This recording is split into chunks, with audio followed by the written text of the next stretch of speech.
Hello, on today's episode we're going to talk about the very latest science on how to use the mind and the body to lose unwanted fat.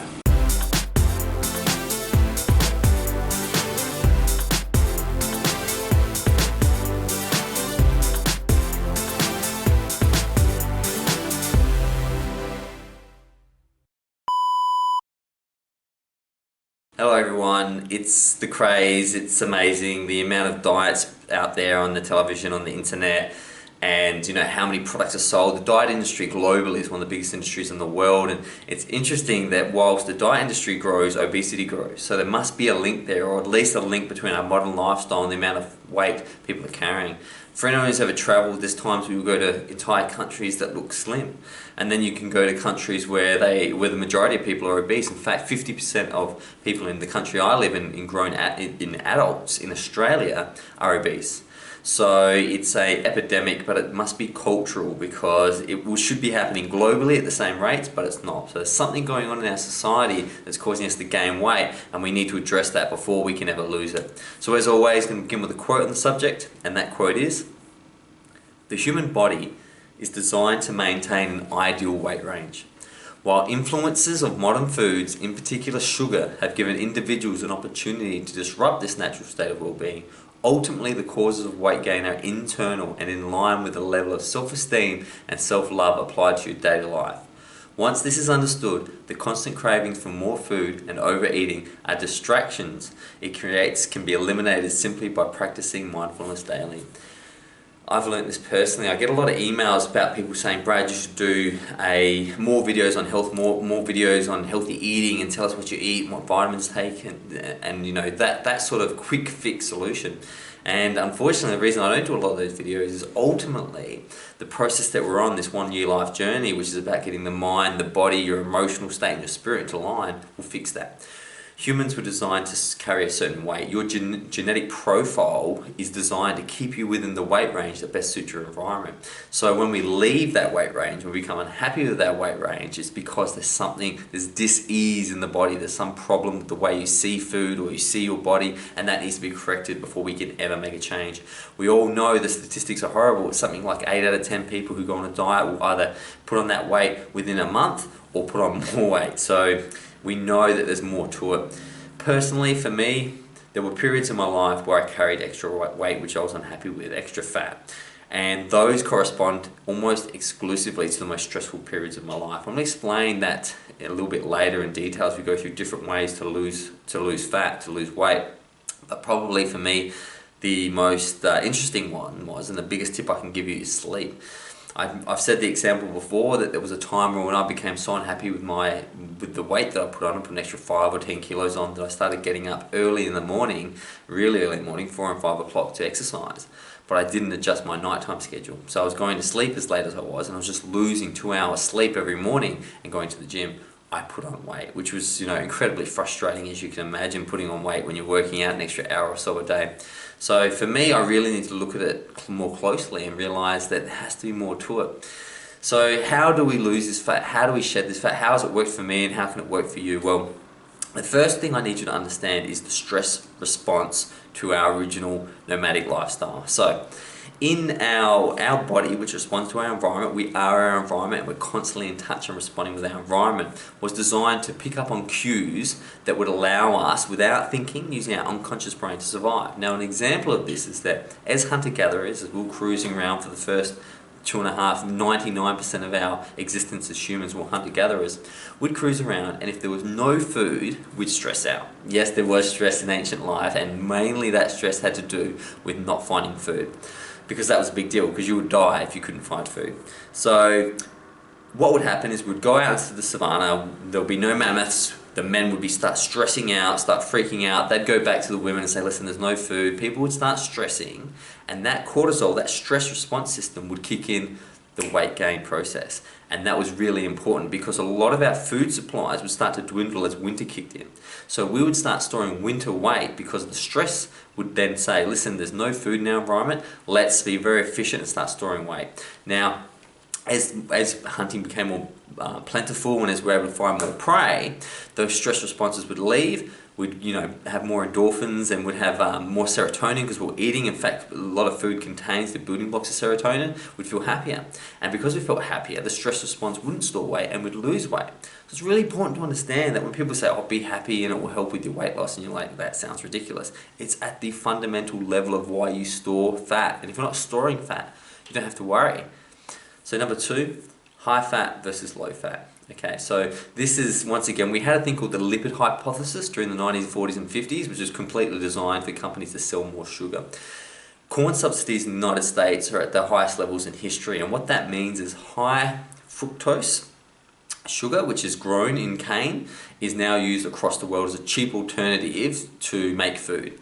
Now, in order to allow more food to go onto the table and for more people to eat this sugar-laden fructose-based food, we needed to create this scam of low fat. Now, obviously, if the concept of fat being good for you needed to be changed so people could want less of it. Now, the problem with low fat is low fat always means almost exclusively high sugar, because there needs to be something to make the taste.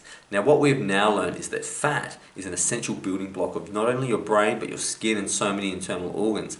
It is an important process in your body. In fact, my diet probably contains 20 to 30% fat. Where the problem is in the sugar. So don't go looking for low-fat products. Low-fat products means high sugar, and in my personal health, and I'm very happy with my health, I will choose a high-fat product over a high-sugar product any day of the week, because we now know the lipid hypothesis is bogus. We know heart disease is not caused by fat. We know that a lot of the problems we attribute to fat are not caused by fat. They are all caused by sugar. So why do we keep talking about fat? Because the sugar companies, Pepsi Cola, Nestle, Coca-Cola, Kellogg's, etc., all those companies make crazy amounts of money off sugar. So they are very keen, like the cigarette companies of the past, to keep that information very low key.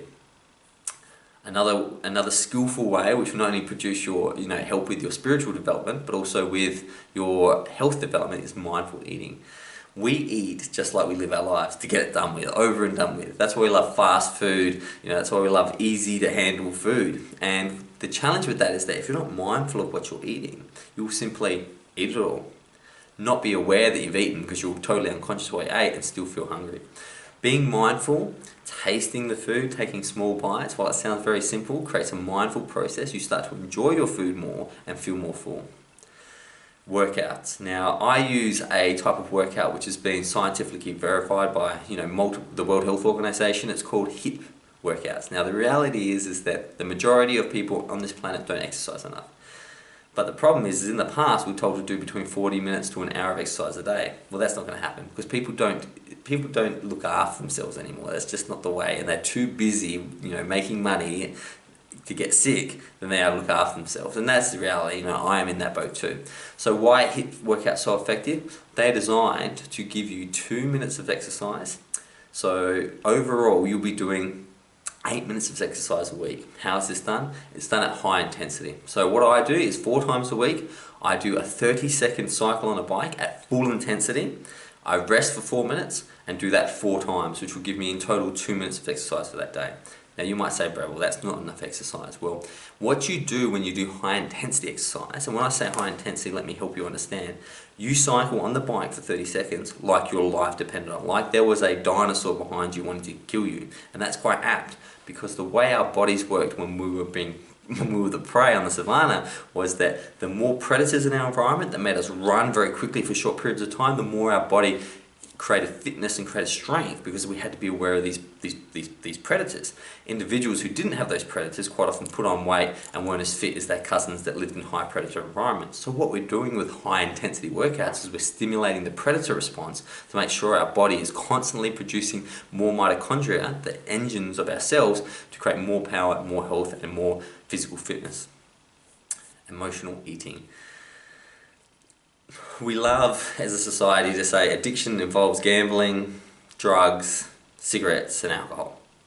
And therefore, everything else is not an addiction. Food is the #1 addiction globally. I would suggest actually overthinking is the #1 addiction. People are addicted to thinking, but #2 would have to be food. The simplest thing to do is what you're learning through these videos and through other areas of your life, is just the simple process of allowing the feeling to go.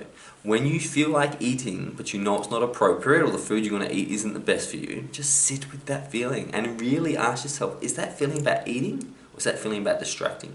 Because when you're eating, quite often you're distracted, but you're not dealing with the core emotion. This comes from cravings as well. Cravings often ruin diets, ruin people's eating plans. Understand that cravings are real, but they go. They don't last forever. No one's ever wanted a chocolate bar for 3 weeks straight. You can imagine, they'd probably kill someone for one if they did. They feel like a chocolate bar for 10 minutes, 5 minutes, sometimes even 30 seconds. Sit with it. If you still have that urge half an hour later, go get the chocolate bar. But interestingly, I wonder if you still have that urge. Self-love. If the stress response puts weight on, then the answer is self-love. One of the challenges with diets are that people get so down on themselves. They say, I'm unhealthy, I'm unfit, I hate the way I look, I want to lose 10 kilos, I want to lose it quick. And all that does is get them to focus on what they don't have. Loving yourself, accepting that your body is exactly where it has to be right now. And if you think your body's terrible, that's fantastic. Accept it, because that's what's driving you to get healthy, and it needed to be that way for you to make that decision. Don't beat yourself up, don't get down on yourself, because ultimately that will create a stress response, which will mean you won't lose the weight. And finally, life as a fit person is so good. I was speaking to my mate Paul, who's a bit of a fitness fanatic, and we were talking about fitness, and I said, the reason I like to be fit is because sitting down feels better, standing up feels better, talking feels better, looking at things feels better. It's the entire experience of living as a fit person. Kate Moss got a lot of hate from her old expression, nothing tastes as good as thin feels. I'd replace it, nothing tastes as good as fit feels. And that is so true. That I understand there's a bit of pleasure in eating a hamburger, but there's no more pleasure than bouncing out of bed with energy and achieving your goals and becoming the best version of you. If you're looking to lose weight, if you're looking to increase your health, have a look at some of these points. It's something to think about as we become the healthiest versions of ourselves. I can't wait to see you till tomorrow. Goodbye.